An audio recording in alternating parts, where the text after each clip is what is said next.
Good morning बच्चों। Today we have learn our first chapter फसल उत्पादन एवं प्रबंधन। आज अपना हम विज्ञान का पहला चैप्टर पढ़ने जा रहे हैं जिसका नाम है फसल उत्पादन एवं प्रबंधन। फसल उत्पादन का मतलब यहाँ ऐसा होता है कि बेटा क्रॉप का उत्पादन करना, मतलब जैसे गेहूँ, चावल, दाल, मिर्ची, धनिया, जो भी हम लोग खाते हैं उन सभी फसलों का। अब इस चैप्टर में हमें ये पढ़ना है कि हमें उन्हें हम किस विधि के द्वारा कैसे उनको हम उगाते हैं, कैसे काटते हैं, है ना, और कैसे फिर उनको हमारे तक मार्केट में लाया जाता है, इतने समय तक उन्हें संभाल के रखा जाता है, उसके लिए कौन कौन सी प्रोसेस से फसलों को गुजरना होता है। ठीक है, हमारा देश जो है वो कृषि प्रधान देश है, इसमें किसान ज़्यादातर रहते हैं, तो हमें फसल के बारे में समझना तो बहुत ही ज़रूरत है ना। और भोजन के लिए फसल ही है जो हमें भोजन देती है। अगर किसान खेती करना छोड़ देगा तो सोचो हमारे पास भोजन कहाँ से आएगा। इसलिए आज हम पढ़ते हैं फसल का उत्पादन एवं प्रबंधन। ग्रीष्म काल में पहली एवं बूझो अपने चाचा के घर गए। उनके चाचा एक किसान हैं। एक दिन उन्होंने खेत में कुछ औजार देखे, जैसे दराती, खुरपी, बेलचा और हल।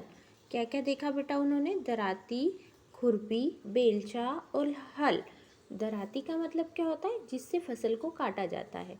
पहले के ज़माने में सब्जी भी दराती से काटी जाती थी, आपको पता है?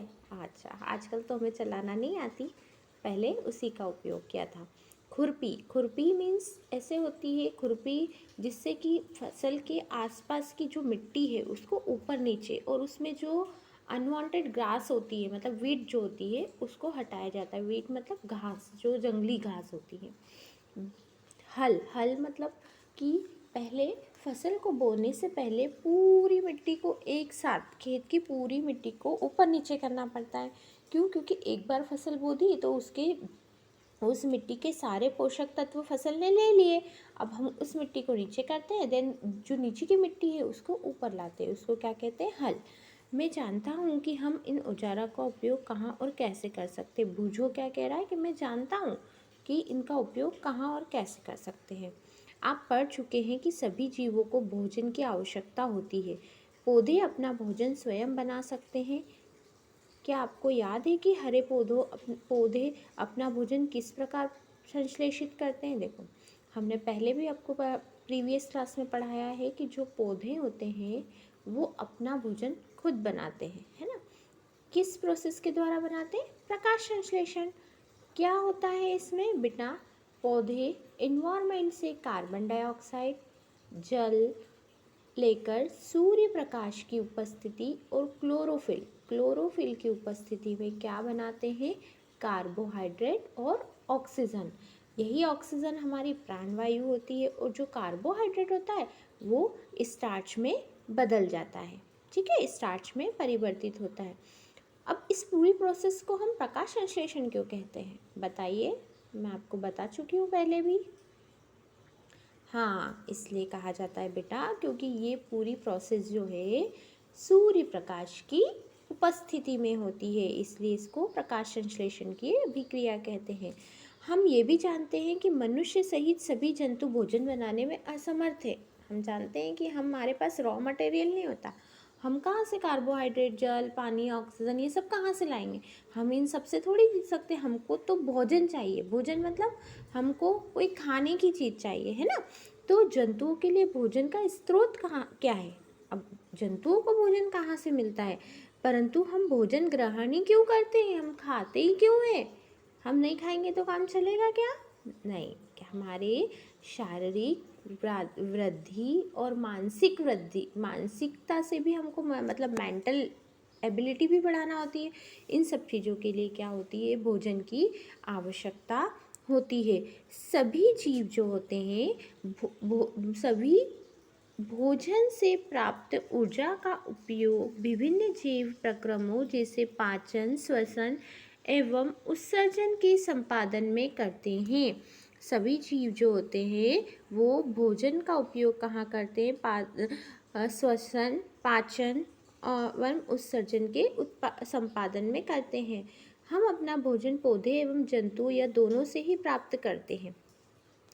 हम अपना भोजन या तो हम पौधों से लेंगे या जंतुओं से लेंगे, दोनों से लेंगे। जैसे पौधों से क्या लिया हमने, सब्जियां ले ली, है ना, फल फ्रूट ले लिए। देन हमने एनिमल्स से, जैसे दूध, गाय का दूध पीते हैं हम, तो मिला तो हमको एनिमल्स से, है ना, इस तरह से। क्योंकि हम सभी को भोजन की आवश्यकता होती है, अतः हम अपने देश के कितने अधिक लोगों को भोजन किस प्रकार उपलब्ध करा सकते हैं, हम कैसे, हमारे देश में इतनी जनसंख्या है, हमारी पॉपुलेशन तो इतनी ज़्यादा है, तो हम इनको भोजन कैसे प्राप्त कराएं, है ना। भोजन का उत्पादन बड़े स्तर पर उत्पाद करना होता है, मतलब भोजन हमको ज़्यादा चाहिए तो हम उसके लिए हमको क्या करना पड़ता है, उसको ज़्यादा पैदा भी तो करना पड़ेगा। जितना फसल बोएंगे उतना ज़्यादा क्रॉप होगी, है ना, उतनी ज़्यादा फसलें होगी तो उतना मार्केट में खाना आएगा। एक विशाल जनसंख्या को भोजन प्रदान करने के लिए इसका नियमित उत्पादन, उचित प्रबंधन एवं वितरण आवश्यक होता है। अब हम चाहते हैं कि हमें फसलें मिले तो हमें क्या करना होगा, उसको नियमित तरीके से बोना होगा, उसका मैनेजमेंट करना होगा और उसको मार्केट तक लाना होगा। ओके, इसके लिए कुछ विधि होती है, कुछ पद्धतियाँ होती है, कृषि पद्धतियाँ। अब हमारा नेक्स्ट टॉपिक क्या है, कृषि पद्धतियाँ। चलो पढ़ते हैं हम इस टॉपिक में क्या है। लगभग 10,000 ईस्वी पूर्व तक मनुष्य घुमंतु थे। आप जानते हो कि आपके जो पूर्वज थे वो कभी एक ही स्थान पर नहीं रहते थे, वो एक स्थान से दूसरे स्थान पर, दूसरे से तीसरे पर लगभग घूमते ही रहते थे। वो किस लिए घूमते थे बेटा, वो भोजन एवं आवास की खोज में समूह में विचरण करते थे। समूह में विचरण का मतलब क्या होता है, ग्रुप बना के, ग्रुप में इकट्ठा होके और घूमते थे। वे कच्चे फल और सब्जियां खाते थे और उन्होंने क्या खाते थे, उन्होंने भोजन के लिए जंतुओं का शिकार करना प्रारंभ किया। उन्होंने क्या किया, जंतुओं का शिकार करना प्रारंभ कर दिया। कालांतर में खेती कर गेहूं, चावल एवं अन्य खाद्य फसलों को उत्पादित कर सके, इस प्रकार कृषि का प्रारंभ हुआ। उन्होंने क्या करा, धीरे धीरे वो लोग फसल को बोना सीखे। एक बीज कहीं से उन्होंने कुछ खाकर और डाल दिया होगा, तो क्या हुआ, वो बीज बड़ा हो गया तो उनको लगा अरे इसका तो पौधा बन गया। तो मतलब हम इस तरीके से क्या कर सकते हैं, फसल को उगा सकते हैं। ओके, जब एक ही किस्म के पौधे किसी स्थान पर बड़े पैमाने पर उगाए जाते हैं तो उसे फसल कहते हैं। देखो अब यहाँ पर क्या है, आपको फसल की परिभाषा है। जब एक ही किस्म के पौधे किसी स्थान पर बड़े पैमाने पर उगाए जाते हैं तो उसे फसल कहते हैं। क्या कहते हैं, फसल कहते हैं। जब एक ही जगह पर, जैसे कोई एक, मान लो एक बहुत बड़ी ज़मीन है, उस पर क्या करा मैंने, सारी ज़मीन में खेती, वो गेहूँ बो दिए, तो वो क्या कहलाएगी बेटा, फसल, कि मैंने क्या करा, गेहूँ की फसल बोई है। उदाहरण के लिए गेहूं की फसल का अर्थ है कि खेत में उगाए जाने वाले सभी पौधे गेहूं के हों। ठीक है, आप जानते हैं कि फसलें विभिन्न प्रकार की होती हैं, जैसे कि अन्न, हम जानते हैं कि फसलें क्या क्या होती है, जैसे कि अन्न, सब्जियां, फल, है ना। जिस मौसम में यह पौधे उगाए जाते हैं उनके आधार पर हम फसलों का वर्गीकरण करते हैं। अब क्या होता है, इनको बोने के लिए भी अलग अलग सीज़न होता है और उन्हीं सीज़न के अकॉर्डिंग हम क्या करते हैं, इनको विभाजित करते हैं, बांटते हैं। भारत एक विशाल देश है, क्या है, बहुत बड़ा देश है। यहाँ ताप, आर्द्रता, वर्षा जैसी जलवायु की परिस्थितियाँ एक क्षेत्र से दूसरे क्षेत्र में भिन्न है। अब यहाँ पर ये नोटिस करो आप लोग, क्या होता है बेटा कि भारत जो है इसमें क्या है, यहाँ पर जैसे यहाँ पर ताप, आर्द्रता और वर्षा वाली जलवायु की परिस्थितियाँ जब क्या होता है कि बदलती रहती हैं, है ना। कभी कहीं पर धूप हो रही है तो कहीं पर ठंड पड़ रही है, तो इसलिए क्या होता है, फसलें भी उस तरीके, अतः देश के विभिन्न भागों में विविध प्रकार की फसलें उगाई जाती है। इस विविधता के बावजूद मोटे तौर पर फसलों को दो भागों में बांटा जाए, मतलब इतनी अलग अलग जलवायु, अलग अलग मौसम होने के बाद भी यहाँ भी फसलों को क्या करा है, दो भागों में बांट दिया है। पहली होती है आपकी खरीफ की फसल। पहली कौन सी फसल होती है, खरीफ की फसल। दूसरी फसल होती है आपकी रबी की फसल। चलो अब इस फसलों को हम क्या करते हैं, थोड़ा डिस्क्राइब में समझते हैं। खरीफ की फसल, वह फसल जिन्हें वर्षा ऋतु में बोया जाता है खरीफ की फसल कहलाती है। मतलब अभी कौन सा मौसम चल रहा है, बारिश का। अभी बोई जाने वाली फसलें जो होंगी वो क्या कहलाएंगी, खरीफ की फसल। भारत में वर्षा ऋतु सामान्य जून से सितंबर तक चलती है। क्या होता है, हमारे यहाँ जो वर्षा ऋतु होती है वो कब तक चलती है, जून से सितंबर तक चलती है ना। इसलिए हम ये भी कह सकते हैं कि वे फसलें जो जून से लेकर सितंबर माह के बीच में बोई जाती हैं और काटी जाती हैं उन्हें हम खरीफ की फसलें कहते हैं। उदाहरण के लिए धान, मक्का, सोयाबीन, कपास इत्यादि क्या है, खरीफ की फसलें हैं। दूसरा, आपको दूसरी फसल कौन सी है बेटा, रबी की फसल। शीत ऋतु में उगाई जाने वाली फसलें रबी की फसलें कहलाती है। मतलब जो फसलें हम लोग दिवाली के समय होती है ना वो क्या कहलाती है, रबी की फसलें। जैसे उदाहरण के लिए गेहूँ, चना, मटर, अलसी रबी की फसलों के उदाहरण हैं। अब क्या होगा, सितंबर माह में खरीफ की फसल कट जाएगी, देन किसान फिर हल से मिट्टी को ऊपर नीचे, आजकल तो आधुनिक मॉडर्न ज़माना है तो ट्रैक्टर का यूज़ होता है हल की जगह। ट्रैक्टर से क्या करते हैं, वो ऊपर नीचे मिट्टी को करते हैं, फिर उसके बाद फसल बोएंगे। तो अब वो कौन सी बोएंगे, चना, मटर, अलसी, है ना। और क्या बोते हैं, मूंग, कोई मूंग भी बो देता है ना। इस तरीके की फसलें का उत्पादन किया जाता है। और ये इसका जो मौसम होता है वो आपका अक्टूबर से मार्च तक का होता है ना। इसके अलावा कई स्थानों पर दालें और सब्जी भी उगाई जाती है और बहुत सी जगह ऐसी हैं जहाँ पर दालों को और सब्जियों को ग्रीष्म में उगाया जाता है।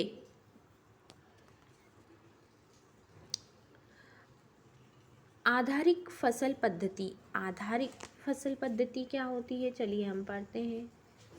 धान को शीत ऋतु में क्यों नहीं उगाया जा सकता, मतलब मौसम के आधार पर ही क्यों फसलों को उगाते हैं। हम ऐसे क्यों नहीं उगा सकते फसलों को कि हमने मतलब ठंड में हमने क्या करा कि गेहूँ, चना, मटर बो दिए। हम क्या बोलते हैं, सॉरी, हम क्या करें कि हम जैसे गर्मी में गेहूँ, चना, मटर बो दें, हम ऐसा क्यों नहीं कर सकते, है ना। तो उसके लिए क्या करना पड़ेगा, हमें पढ़ना पड़ेगा। मतलब हम क्या कर सकते हैं कि जैसे जो मौसम होता है उसी के आधार पर फसलें उगती है। हम चाहें कि खरीफ की फसल में, जब खरीफ की फसल का मौसम हो तब हम रबी की फसल उगा दें, रबी की फसल का मौसम हो तो खरीफ की फसल उगा दें। तो क्या ये पॉसिबल हो सकता है। अब क्यों नहीं हो सकता वो भी पढ़ते हैं। अगर हो सकता है तो क्यों, नहीं हो सकता है तो क्यों। धान को बहुत अधिक पानी की आवश्यकता होती है, अतः इसे केवल वर्षा ऋतु में ही उगाते हैं। देखो क्या रीज़न है कि धान जो होती है वो बहुत पानी में उगाई जाती है ना। अब पानी, इतना पानी गर्मी में तो होगा नहीं खेतों में, कहाँ तक पहुँचाएंगे हम इतना पानी। तो इसलिए उस फसल को क्या करते हैं, हम वर्षा ऋतु में उगाते हैं। देखो यहाँ पे नोटिस करने वाली बात है आपके लिए कि धान की फसल जो होती है उसको अधिक पानी की आवश्यकता होती है, इसीलिए उसको क्या करते हैं, हम वर्षा ऋतु में उगाते हैं। ठीक है, ध्यान रखना, आपसे कभी कोई पूछे तो आप बता सकते हो। फसल उगाने के लिए किसान को अनेक क्रियाकलाप सामयिक अवधि में करने पड़ते हैं। मतलब समय के अनुसार जब फसल बोना है तो उससे पहले किसान को उसके लिए बहुत सारे मैनेजमेंट करना पड़ते हैं।